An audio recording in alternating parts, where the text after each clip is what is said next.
São Lucas, capítulo de número 15, nós vamos falar hoje sobre a parábola da ovelha perdida.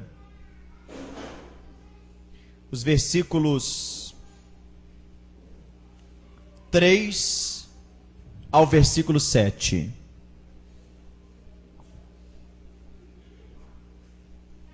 Então lhe propôs Jesus esta parábola: qual dentre vós é o homem que, possuindo 100 ovelhas e perdendo uma delas, não deixa no deserto as outras 99 e vai em busca da que se perdeu até encontrá-la? Achando-a, põe-na sobre os ombros, cheio de júbilo, e indo para casa reúne os amigos e vizinhos, e dizendo-lhes: alegrai-vos comigo, porque já achei a minha ovelha perdida. Digo-vos que assim haverá maior júbilo no céu por um pecador que se arrepende, do que por 99 justos que não necessitam de arrependimento. Pode tomar o seu assento. Capítulo 15 aqui, do Evangelho de Lucas, ele contém 3 parábolas: a parábola da ovelha perdida, a lume, a parábola da dracma perdida e a parábola do filho pródigo. Um ponto importante que nós temos que observar é que essas 3 parábolas, elas têm o mesmo tema. E o tema central das 3 parábolas é o anelante amor do Pai pelos perdidos. Observe que a mulher, ela vasculha toda a casa em busca da dracma perdida.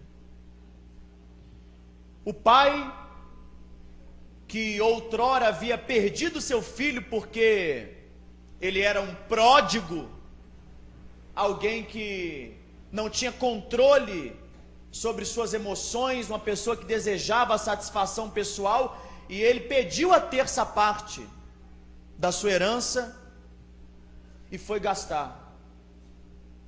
Houve fome na terra, ele lembrou-se da felicidade que havia na casa do pai, e ele decidiu voltar. E o pai viu de longe e se alegrou com o retorno do seu filho. E a parábola em que o pastor deixa as 99 ovelhas quando dá falta de uma ovelha perdida. Encontrando-a, ele põe nos seus ombros e vem com júbilo à sua casa e diz aos seus vizinhos: vamos nos alegrar porque eu achei a minha ovelha que estava perdida. Então, essas 3 parábolas, elas têm como ênfase principal a pessoa de Deus Pai, a terceira pessoa da Santíssima Trindade, e o seu amor imensurável pelos perdidos. Versos 1 ao 4, vamos ler. Aproximavam-se de Jesus todos os publicanos e pecadores para o ouvir. Murmuravam os fariseus e os escribas, dizendo: este recebe pecadores e come com eles. Então Lucas nos mostra a indignação dos fariseus e a indignação dos escribas. Para os fariseus e escribas, os coletores de impostos eram extorquidores, eram traidores, eram pessoas que nem ao menos desejavam viver em conformidade com a lei de Deus, com a lei do Deus de Israel. Sendo assim, era um absurdo para eles, uma pessoa como Jesus, que dizia que era o Messias, o Mestre vindo da parte de Deus, se associar com esse tipo de pecadores.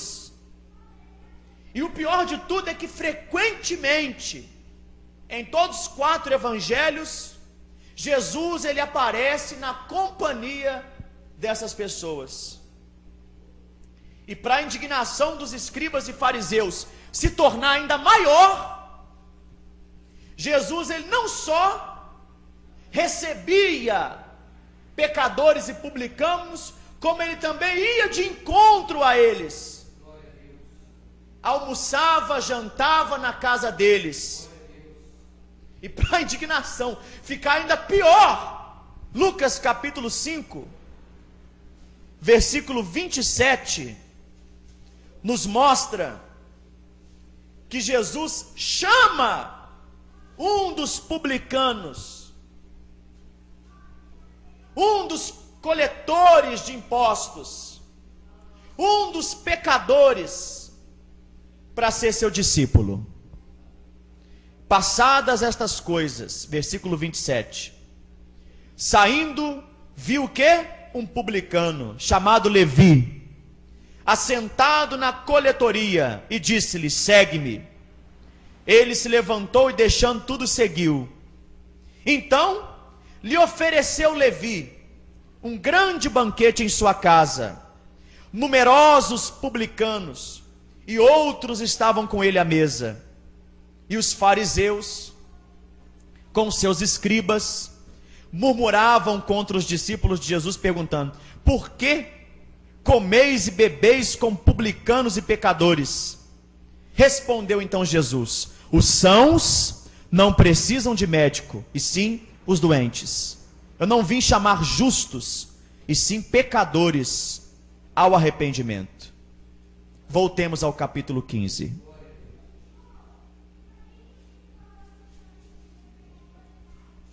Na mente dos fariseus, um homem que se associava com publicanos e pecadores, a ponto de entrar na casa deles para cear, não podia ser de jeito nenhum homem de Deus, quanto menos Messias, quanto menos um filho de Deus. E eles tratam Jesus com desdém, chamando Jesus de esse sujeito. Observe comigo, esse sujeito recebe pecadores e come com eles. Na versão corrigida fiel, e no grego, o contexto nos mostra o termo este sujeito. Eles tratam com desdém Jesus. Dos versículos 3 ao 7, ainda na primeira sessão, Jesus propõe para essas pessoas uma parábola, com o fim de expor para os fariseus o terrível equívoco. Eles estavam interpretando a lei de forma equivocada. Eles não estavam apresentando de maneira correta a sociedade em que eles estavam inseridos, a saber, os romanos, os publicanos, os pecadores, quem era realmente o Deus Jeová. E ele vai e propõe uma pergunta, porque na verdade para todas essas pessoas, a figura do pastor, a figura do campo, das ovelhas era bem comum. Então ele propõe uma pergunta para eles: qual deveria ser a atitude de um pastor para com uma ovelha que se perde? Ela deveria ser desprezada? Ela deveria ser abandonada, esquecida? O que o pastor faz geralmente nessa circunstância? Então, os fariseus recobraram a sua memória e entenderam que Jesus está mostrando que Deus se apresenta através dos profetas e dos salmos como o pastor de Israel. Então Jesus ele vai e pergunta: Deus não é o pastor de toda a humanidade ou somente de Israel? Então qual é a postura do pastor da humanidade? Ele vai abandonar a ovelha perdida? Se esquecer dela? Pois afinal de contas todos conhecem o que Davi disse do nosso grande Deus Jeová: o Senhor é o meu pastor e nada me faltará. Ele me faz repousar em verdes pastos, Ele guia-me mansamente às águas tranquilas. Ainda que eu ande pelo vale da sombra da morte, o meu pastor está comigo.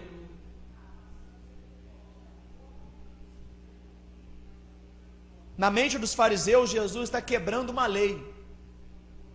Mas ao se relacionar com publicanos e pecadores, Jesus está cumprindo a lei. Ele está cumprindo uma série enorme de profecias. Por exemplo, Ezequiel 34.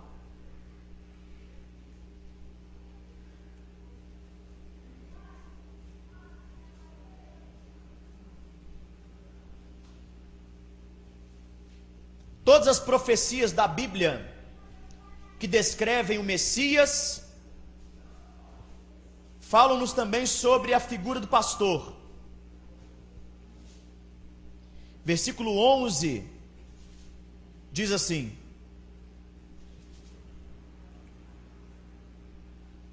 olha só, porque assim diz o Senhor Deus: eis que eu mesmo procurarei as minhas ovelhas e as buscarei.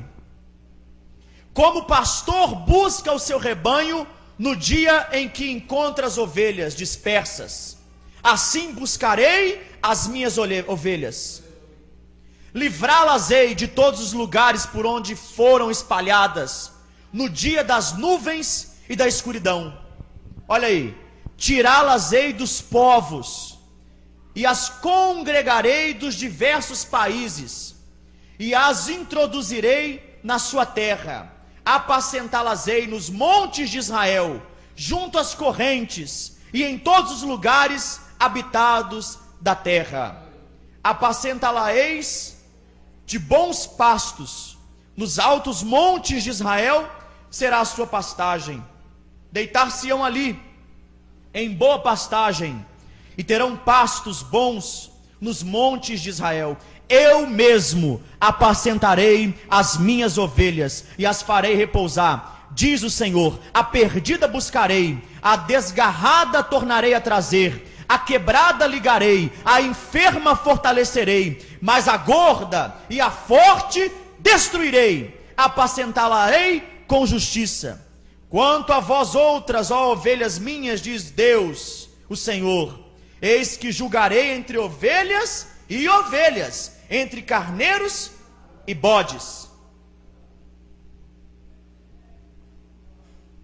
Jesus está mostrando que a amplitude da graça de Deus não está contida apenas nos israelitas, mas ela sobrepuja, ela é superabundante.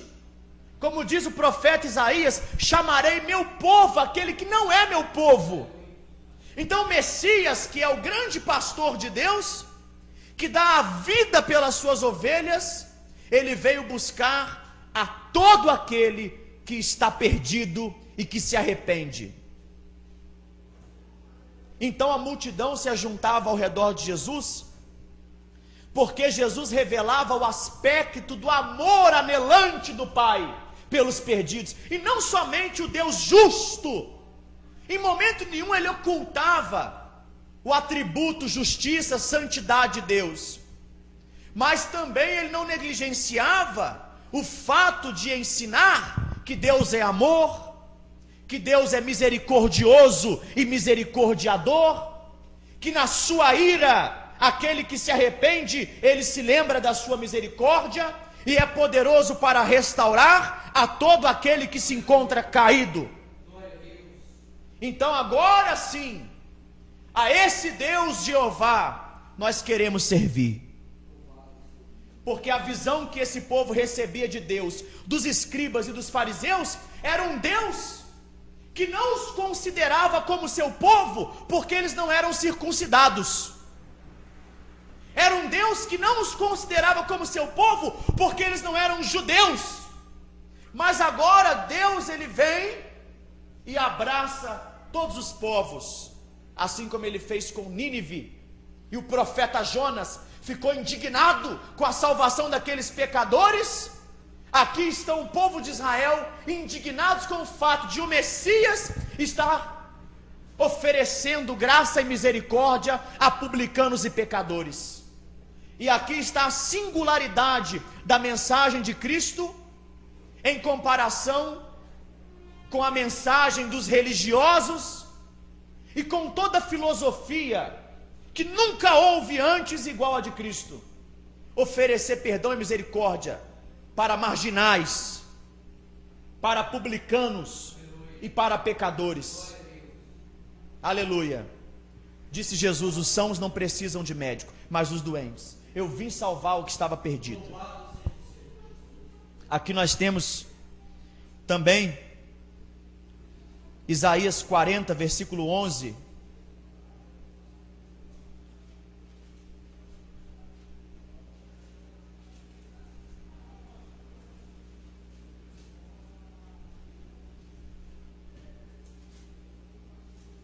Mais um texto que com certeza veio à mente dos fariseus no momento em que Jesus estava proferindo esta parábola, que diz assim: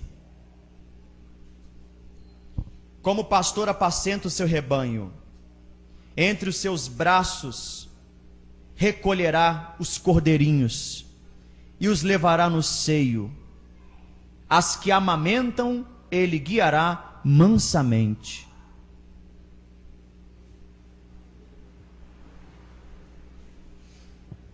E,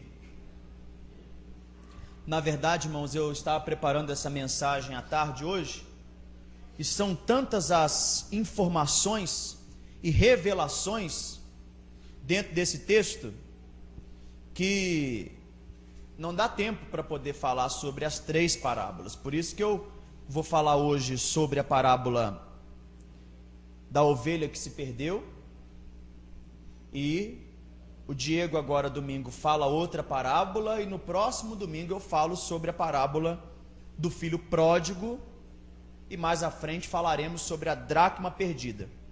Cada parábola tem a sua peculiaridade, apesar de que todas as 3 estão falando da pessoa de Deus Pai e do seu amor para com os pecadores perdidos. Aqui, então, eu tentei selecionar pelo menos 3 pontos principais que eu creio que a gente tem que meditar para não passar por essa parábola de maneira negligente, assim como muitos leitores da Bíblia fazem, sem prestar atenção no que o texto diz. Primeiro, Jesus está ensinando teologia para os fariseus. Ele está ensinando que a teologia deles está errada. O verdadeiro Israel não é constituído somente por judeus, não. E Paulo, mais à frente, fala que nem todo o de Israel é israelita de verdade. Tanto que Deus amou Jacó e odiou Esaú. E os judeus arminianos nessa época ficaram furiosos com essa mensagem. Essa que é a verdade. E Deus abriu a porta da salvação na cruz do Calvário para todos os povos, para todas as tribos. Deus não é um Deus tribal mais não. Deus agora, Ele lançou no Calvário o seu Filho, que é a alegria de todos os homens, como diz a canção. Então os fariseus tratavam com desdém os publicanos e os pecadores, porque eles não eram judeus. Mas Jesus aponta para eles e fala: nem vocês mesmos são judeus de verdade. Porque o verdadeiro Israel de Deus, ele não está somente na pessoa que é circuncidada, mas aquele que é nascido do Espírito, disse Jesus para Nicodemos. Você pode ser circuncidado, guardar a lei de Moisés, mas se você não nascer de novo, não herdará o reino de Deus. Então esse é o primeiro ponto. a teologia de vocês está equivocada. Segundo ponto, Jesus está mostrando que Ele é o Messias. Ele não está quebrando a lei, pelo contrário, Ele está cumprindo a lei. João 10, Ele fala claramente: eu sou o pastor, o bom pastor, que dá a vida pelas suas ovelhas. É aquele que não é como ladrão, salteador, que sorrateiramente pula o muro de trás e leva as ovelhas. Não, as suas ovelhas ouvem a sua voz. E se os fariseus não escutam a voz de Cristo, é um sinal de que eles não são das suas ovelhas. Então, está aqui também a doutrina da eleição incondicional. Não depende de quem quer, não depende da raça, não depende da tribo nem da nação. Deus tem indivíduos espalhados, eleitos de todas as nações para salvar.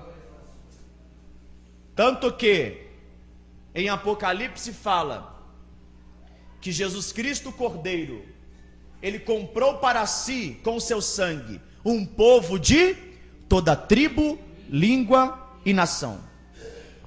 Terceiro, Jesus demonstra com as suas atitudes e com as suas palavras que os falsos pastores, que estão descritos em inúmeras profecias, são os escribas e os fariseus.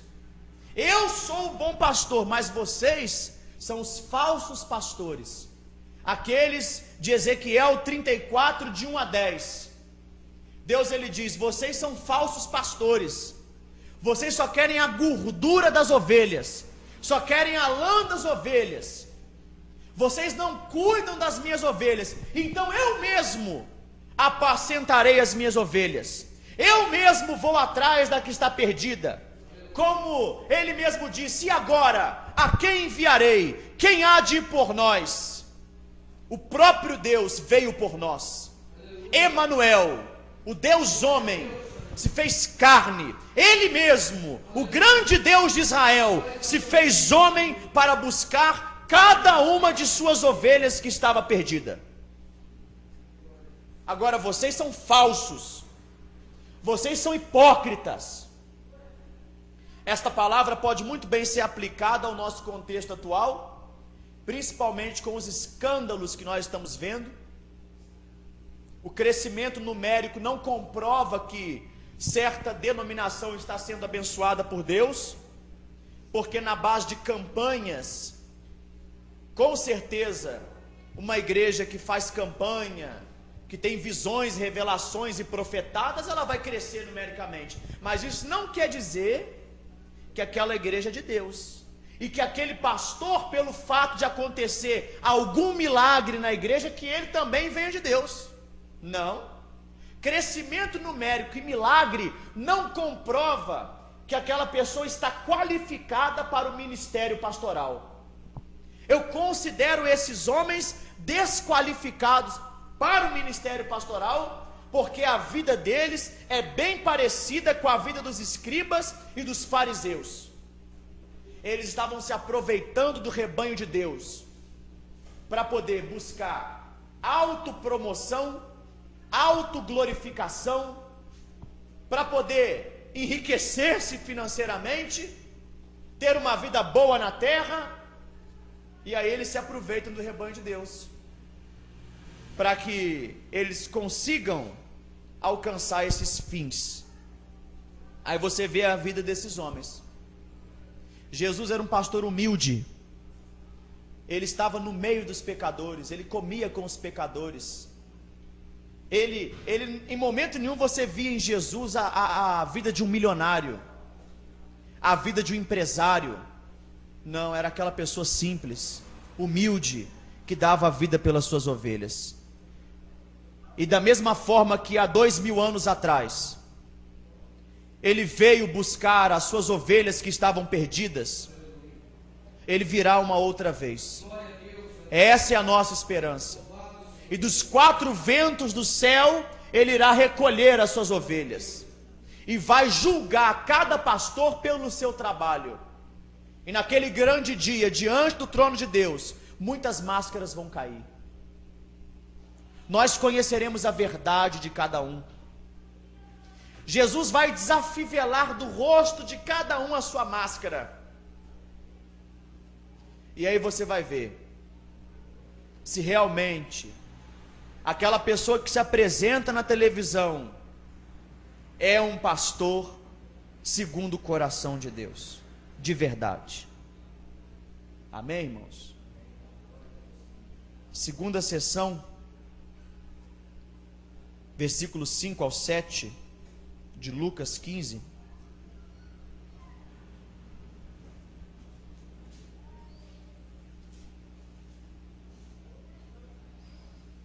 Diz assim: achando-a, põe-nos sobre os ombros, cheio de júbilo. Indo para casa, reúne os amigos e vizinhos, dizendo-lhes: alegrai-vos comigo, porque já achei minha ovelha perdida. Digo-vos que assim haverá maior júbilo no céu por um pecador que se arrepende do que por 99 justos que não necessitam de arrependimento.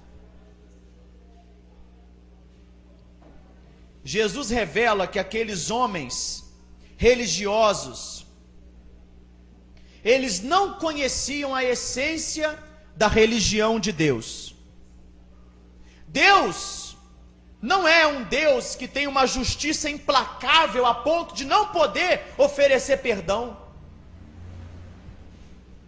De forma com que os fariseus apresentavam Jeová, parece que Deus era um Deus implacável que nunca oferecia perdão, olho por olho, dente por dente. Você nasceu judeu? Não, então não há perdão para você. É como o hipercalvinismo, ser eleito. Então, nós temos que tomar cuidado também com o hipercalvinismo. O anelante amor de Deus pelo perdido, ele vai além da religião, além dos conceitos teológicos. João 3,16 fala que Deus amou o mundo de tal maneira.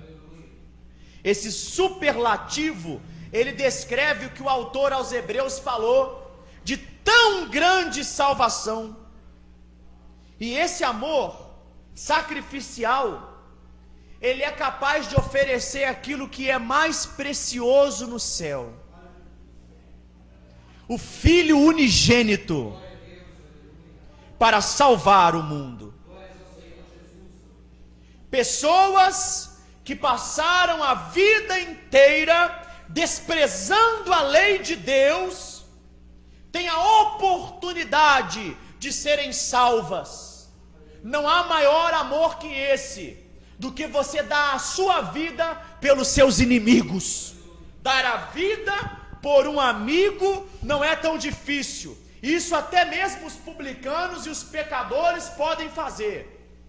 Agora, dar a vida por aquela pessoa que te despreza, esse é um amor muito mais profundo. Paulo, ele nos fala sobre um amor que foi derramado em nossos corações. Ele disse: por esta causa eu me ponho de joelhos diante do Pai, de quem toma o nome os judeus? Não, toda a família que está no céu e na terra, para que Deus vos conceda o espírito de sabedoria e de revelação, e vos dê em seu pleno conhecimento a noção exata do que? Da altura, da profundidade, da largura, toda a dimensão do amor de Deus que está em Cristo Jesus, e esse amor que foi derramado em nossos corações. Esse é o amor de Deus para com os pecadores, publicanos que se arrependem. É bom você guardar essa frase, que se arrependem. Deus não ama o pecador impenitente.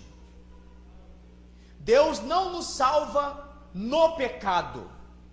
Em momento nenhum você vê isso. Deus ama aquele que se arrepende.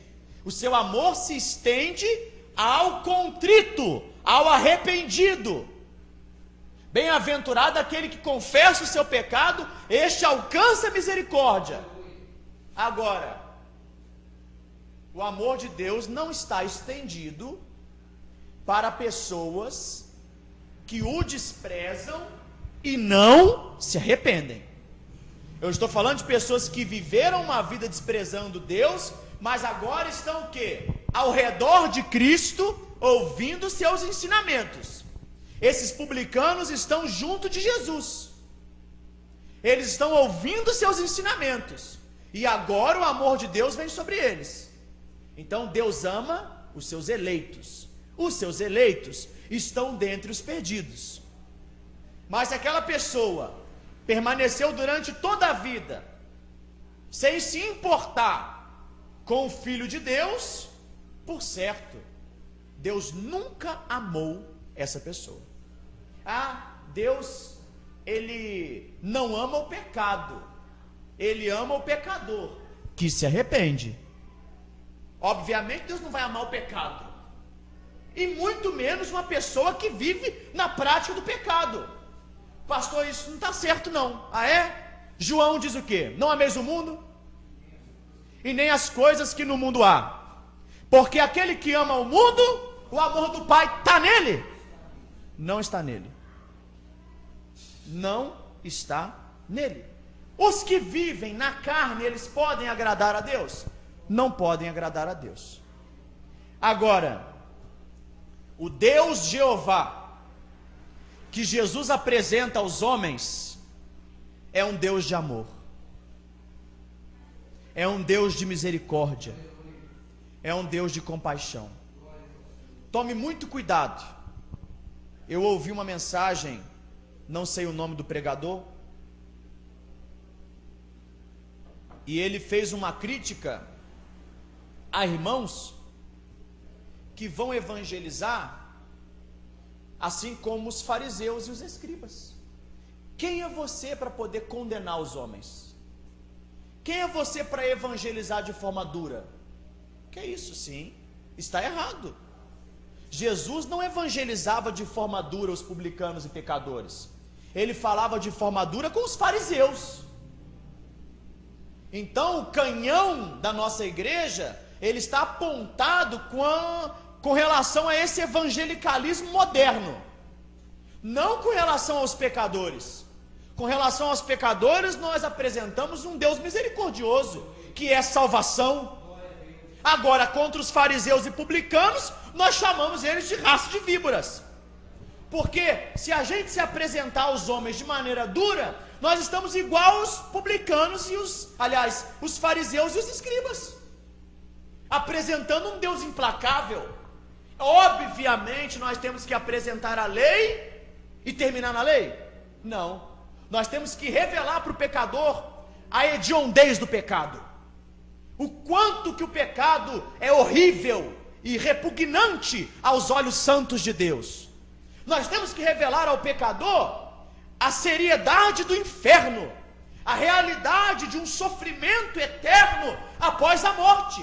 Temos que revelar ao pecador que ele está condenado segundo a lei, mas temos que revelar também que esse Deus santo, ele é misericordioso, e que aquele que se arrepende, ele toma nos seus braços, coloca nos seus ombros e traz para o seu aprisco, na pessoa de seu Filho Jesus Cristo, que é o Salvador da humanidade, a compaixão em carne. Não podemos ser implacáveis, porque Jesus é a revelação de um Deus que é amor. A pessoa que vem à igreja, ela tem que sentir o impacto da seriedade do pecado, mas no fim da mensagem, ela tem que ouvir que se ela se arrepender, a doce misericórdia de Deus enche a sua vida de sabor e alegria, a ponto de que aquele vazio que existe dentro dela será substituído por um amor indizível, um conforto de pai, um carinho de braços de amor de um pastor que cuida muito bem de suas ovelhas. Jesus diz: